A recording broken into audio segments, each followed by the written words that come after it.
on this show, when the issue came up, and I told them, when I want to speak to you and make a criticism, I do it to your face. I'm not a backstabber. That's how men do. Right. That's how men be. I had a pretty well, I thought, with a decent discussion with me explaining what pan-Africanism is, explaining what Foundation of Black American is, and tell them I'm both. Because to me, pan-Africanism is how we unite the Black people all over the world to be one force. Right.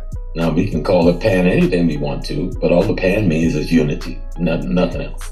And that Foundation of Black American, that we have a right to identify ourselves in the same way any other ethnic group. And I think I used the Jamaican community. They don't call themselves African, they call themselves Jamaicans. Right, absolutely. The people from Haiti don't say I'm African, they say I'm Haitian. And we find no contradiction with that. We're the only group in North America that use the term African to describe ourselves. Peace, this is King Messiah. I want to go ahead and make this video really quick here. Go ahead and hit that subscribe button. Thank you for everybody who's been rocking with me. I want to chime in on the Tariq Nasheed, the Professor James Small, the state of our community, okay? First of all, I'm not going to be biased, all right? We have to acknowledge that the brother Taharka Bey, the people on the roof, that is a factor. We need to know who were those people on the roof. And if you don't know, I have to bring everybody up to speed.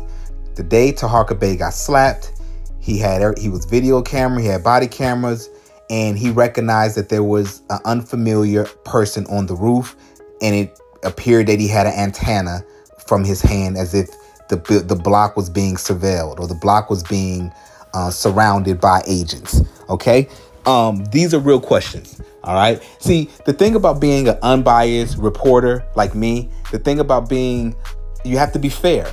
Who was that on the roof? Okay, that's the first thing we got to ask. Two guys. That's another angle. That's another angle right there. He spins around the block. They're the two guys that's on the corner. Y'all see it? Those are the two guys on the corner. I'm fully aware. That's why I'm looking over my shoulder. I'm not fully aware that that's him in that truck, but I'm fully aware of the guys on the corner. I want you to pay close attention because it's about to get heavy. Here is the guy that's on the roof, and I zoomed in where you can see him, and this is the reverse, that he's watching me. You follow me? He's definitely watching me. I just showed you that one. I want to show you this one. So when I was there, I didn't even realize that there was actually more eyes on me than what I had seen. Once I got home and examined all of my footage, I was able to see the extra pair of eyes. Now, I want you to pay attention to that white thing in his hand.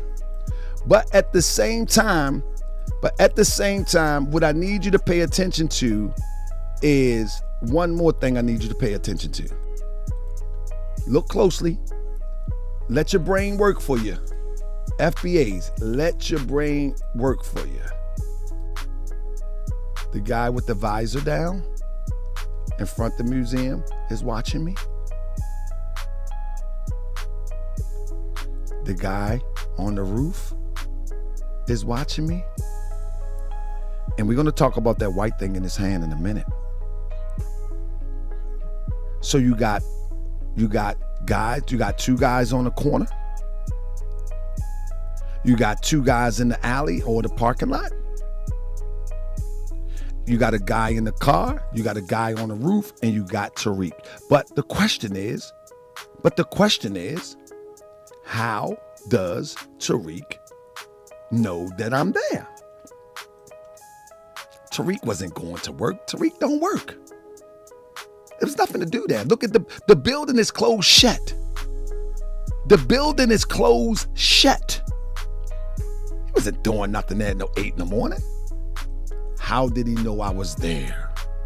When you look at this European right there with this, you probably don't know what that is. And for a minute, I didn't know what it is. But because of my research skills and Moochie Bear, we figured out what it was. What that was a two-way radio with an extension. It's a two-way radio with an extension antenna on it. That's what that is. And with that being said, here is what the extension antenna would look like. All right. It would look maybe something like this.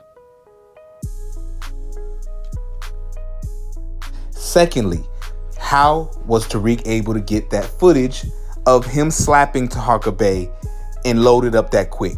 Because if the people that were on the roof surveilling the block, how was Tariq able to time the timing of him slapping Taharka Bey, grabbing the footage of whoever was recording? I have an insider who installs surveillance cameras for over 15 years, and me and the insider have reviewed that footage. That footage is footage that appears to be someone holding a recording device. That's not a surveillance camera. Okay. In the surveillance cameras that do follow you, it's very clear. They're not that grainy. Boom. That's that topic. Okay. We have to be fair. I was one of the people that congratulated Tariq with the museum, but I have to be fair. Who was that on the roof? Number one question. Number two question is, how was Tariq able to get that footage and release it to the public within 20 minutes of slapping Taharka Bey? And why was Tariq so bold enough to hop out of his SUV and slap? And that's why even Professor James Smalls was trying to say to Tariq, there's certain things that you shouldn't be doing. You're too big. If you're white supremacy #1 threat, why are you putting yourself in danger of being robbed financially? Because no matter how you try to slice it, that was a very brazen move. Boom. Community, you have made an imprint. Don't let people throw you off your game. Yes, indeed. Then the other one is with this brother you had conflict with, I gotta say, because we here talking in front of the museum. Yeah. We don't know who sent people to throw you off your game, to get you entrapped into shit that's gonna cost you financially and otherwise. All right? Some of this stuff you can let other people handle, you know. And you gotta know when you put yourself in a certain position in leadership, you gotta also give up certain freedoms. Yeah. Number one. Number two, Professor James Smalls went on Tariq's platform to clarify his comments. And I think that was very honorable. I'm not switching on to Professor James Smalls. Professor James Smalls, I think, was very clear. He's a foundational Black American, which is not a group, which is not an organization. It's no different than saying I'm an indigenous American. I'm a native Black American. Okay? And he's a Pan-African. And everybody's up in roars. Everybody can't understand, how can you be both? You can be a Pan-African foundational Black American. Foundational Black American is just an identity. We've been repeating this for the last 3 years, 5 years, whenever. Indigenous American, indigenous Black American. Okay, it's not a hate group. It's just a group of people that have been awakened to their identity. And you can still be a Pan-African. You can still go to Africa and have African initiatives and do things. But a lot of what I've been hearing when they say tethers, a lot of the tethers, okay, what's a tether? A tether is a person from Jamaica, from Haiti, from Nigeria, and they come here in America and they have this hatred for what Black Americans are doing, and they exist. I'm going to go out into the streets and I'm going to interview them just so the world can know this is not just on Twitter. When we go to the Clarkston, Georgia, when we go to the Ethiopian community and when we go to them and say, what is your viewpoint on Black Americans? And you hear it from them, you hear it from their mouths. It is real. This is not something that Black Americans, indigenous Black Americans have just made up one day, say, you know what? I want to wake up and start attacking immigrants. No, because overall, Black Americans got love for our immigrant brothers and sisters, but we have to be fair. See, when you're unbiased, I'm not taking the side of Tariq and I'm not taking the side of Taharka. I'm in the middle. I'm being fair. And being fair is this. Taharka Bey exposed some guys that was on the roof. Who was those guys on the roof? Can we explain? if we can't explain who those guys is on the roof, it's either two things. Taharka Bey even helped Tariq to say, hey man, your museum is being surveilled by some really look like some alphabet boys. But where it looks fishy is, how was you able to get the footage so quick? Are you working with those guys that was on the roof? Because the footage was taken from an elevated position. See, this can't go away. Now, on another hand, I'm jumping back and forth because I got to get this out because I got to get back to studying. Professor James Smalls was being real to say, listen, this is what I disagree with Tariq on, and this is what I agree. You're not going to tell me that I can't have a love for being a foundational Black American, which is no other than being a native Black American. I'm not. Now, is the museum a win or is it not a win? We jump in there. Is the museum a win or is it not a win? Listen, I sat down in a mega church one day and the preacher said, last Sunday, guys, we raised $300,000. I sat back and said, whoa, this church, the Beran Church off Panola Road raised $300,000 in one day to do whatever they wish. The church empowered the people that believed in the doctrine of the church. Tariq got Melanoid Nation. Let them people support Melanoid Nation as they wish. And what Melanoid Nation provide to the people, that's between Tariq and Melanoid Nation. Everything else, it becomes, listen, we can't get anything done if we constantly pointing at every TD Jakes, every Creflo Dollar and criticizing their congregation. If the congregation isn't standing up and saying, you know what, we could do more with this money, why would I can't be the one. Now, I'm not knocking Taharka Bey. If that's his mission, that's his journey, that's his mission and his journey, go forward. More power to you. But I will say to the people publicly, Taharka Bey exposed something on that roof. And I got to be a man and say that publicly. Do that mean I'm not going to support Tariq and watch his movies? No, Tariq, I was watching American Maroon. Very excellent movie. Okay. Overall, what I want to say is, Professor James Smalls was very clear. They said, oh, he backtracked. I didn't see Professor James Small backtrack, and I seen Professor James Small just offering clarity to say, listen, I've always told Tariq I don't appreciate him using the N-word, but people have differences. Y'all act like everybody is supposed to agree on every single thing. Oh my gosh. Oh my, James Small it supports indigenous Black Americans loving their identity. Y'all, we have to evolve because now we're starting to really digress as a people. So with that being said, I'm gonna wrap this up. I want to go ahead and play some of the clips from James Small. I want to play some of the clips from when he was on Tariq's platform. You were on a broadcast on a YouTube stream, and it was a dude who's kind of known in our circles as being a troll, and he gave you some real. He basically lied to you and gave you some misinformation about some of the stuff that we've said, and then tried to use you against me, and some of these other trolls tried to use your words against me. How do you feel about that, sir? On this show, when the issue came up, and I tell them, when I want to speak to you and make a criticism, I do it to your face. I'm not a backstabber. I'm going to tell you, and I'll say right out in the public that I own it. That's how men do. Right. That's how men be. And then we had I thought, a decent discussion with me explaining what pan-Africanism is, explaining what Foundation of Black American is, and tell them I'm both. Because for me, pan-Africanism is how we unite the Black people all over the world to be one force. Right. Now, we can call it pan anything we want to, but all the pan means is unity, nothing else. And that Foundation of Black American, that we have a right to identify ourselves in the same way any other ethnic group. And I think I used the Jamaican community. They don't call themselves African, they call themselves Jamaicans. Absolutely. The people from Haiti don't say I'm African, they say I'm Haitian.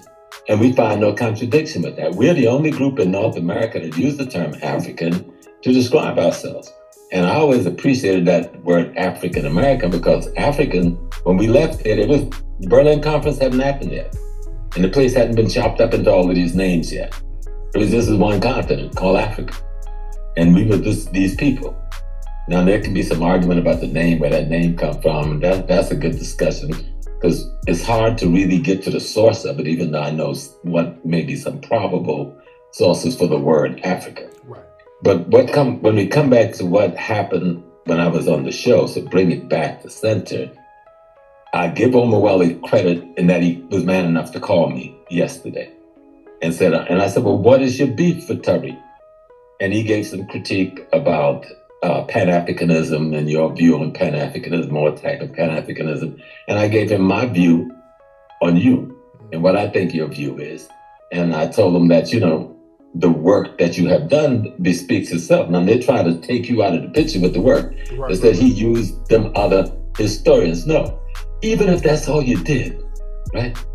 If all you did was brought some historians together, and I think we're some of the best in our time, and you had us bring a lesson to our people, no friggin' body else had done that. Right. No one had done that. And you did it in a multiple series of topics that woke up the black world. If you had only done that, I have to respect that. My argument with you was a simple argument. Don't let people defame the good work that you've done by engaging in conflict and argument with people that is not worthy of the work that you have done and the work that you're doing. But I say that to your face, because anyone that took what I said in that show and twisted to be an attack on you was being straight up evil. Collaborators, if not agent themselves. Yes, indeed. I don't like to call people agents straight up, but collaborators can come from just being ignorant or selfish or being anti-freedom. Because what we're talking about is freeing our people. That's what information gives us the ability to do. This technology gives us the ability to use this information very well. No one has done it like you have done it. And yet, like me, I get criticism too, because I remember I did a piece about 8 years ago where I was encountering a situation on 125th Street with Sarnetta. I went off on the brothers and sisters from the continent of Africa. It was a 2-hour speech, but somebody took 3 minutes out of that and sent it to Ghana, my home base. I was in the middle of a $500,000 negotiation. No, $750,000 negotiation of investment in my hotel at the table. And when the guy saw that piece, he pulled out of the negotiations the next day. Notwithstanding, I'm saying to my friends, this thing is 2 hours. In the 2 hours, I'm praising Africa. I'm praising Pan-Africanism. But I was trying to settle an argument where the brothers from the continent were siding with the Arabs and the Asians against the African-American youth merchants. He said the brothers from the continent sided with the Europeans instead of siding with his African-American brothers who was over there in Ghana to invest, to gather $3 million to infuse into a hotel in Ghana. Could that be the tether class?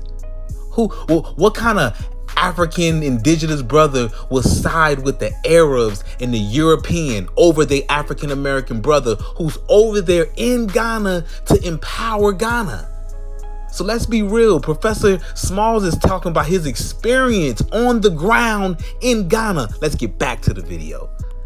Trying to settle an argument where the brothers from the continent were siding with the Arabs and the Asians against the African-American youth merchants, okay? And it pissed me off. Yeah. And the African-American youth merchant was saying, now let's come together.